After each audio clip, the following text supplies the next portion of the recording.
पिछले एपिसोड में मैं यह बता चुका हूँ कि कविता के बारे में डॉक्टर चंद्रभूषण तिवारी से मुझे क्या शिक्षा मिली। इस एपिसोड में बताऊंगा कि नागार्जुन से मुझे क्या शिक्षा मिली। बाबा नागार्जुन अक्सर आते थे और डॉक्टर चंद्रभूषण तिवारी के यहाँ रुकते थे। हम लोग आमने सामने रहते थे, इसलिए जब भी आते उनकी सेवा करने का मौका हम लोगों को मिलता था। हम चले जाते थे, उनके साथ बैठे रहते थे। कभी उनको पानी देना पड़ जाए, कभी कुछ मांग दें तो हमारे लिए खुशी की बात होती थी। एक दिन दरवाजे के बाहर कुर्सी लगाकर नागार्जुन बैठे हुए थे। मैं वहाँ गया, दूसरी कुर्सी पर बैठ गया। मेरे मन में कुछ सवाल थे।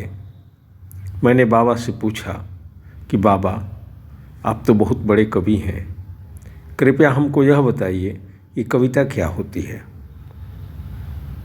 पल भर के लिए बाबा के चेहरे पर सन्नाटा छा गया। उन्हें एक बैक इतने गंभीर प्रश्न की आशा न थी। बाबा ने कहा कि आज नहीं, कल बताऊंगा। कल इसी समय इसी जगह पर मैं तुम्हें बताऊंगा। एक दिन बीता, इंतज़ार में बीता। अगले दिन नियत समय पर मैं वहाँ पहुँचा। बाबा पहले से कुर्सी लगाकर बैठे हुए थे। आज कुछ गंभीर थे। मुझे देखते ही उन्होंने कहा, आओ बैठो, तुम जानना चाहते हो ना कविता क्या है। सामने एक पेड़ था। कहा कि इस पेड़ को देखो और कल्पना करो कि इस पेड़ पर एक भी पत्ता नहीं है। कल्पना करो कि इस पेड़ पर कोई फूल नहीं खिले हैं। कल्पना करो कि इसकी टहनियाँ नहीं हैं।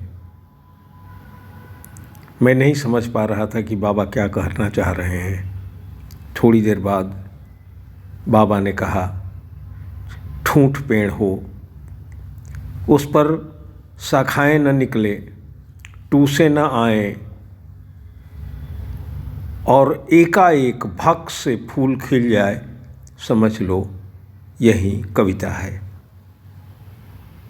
बाबा की इस बात को लंबे समय तक मैं याद करता रहा, किंतु यह बात मेरी समझ में नहीं आ रही थी।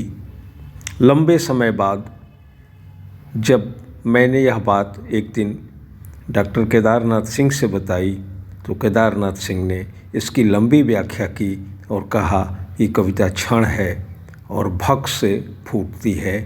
यह बात लंबे दिनों के बाद मेरी समझ में आई। धन्यवाद।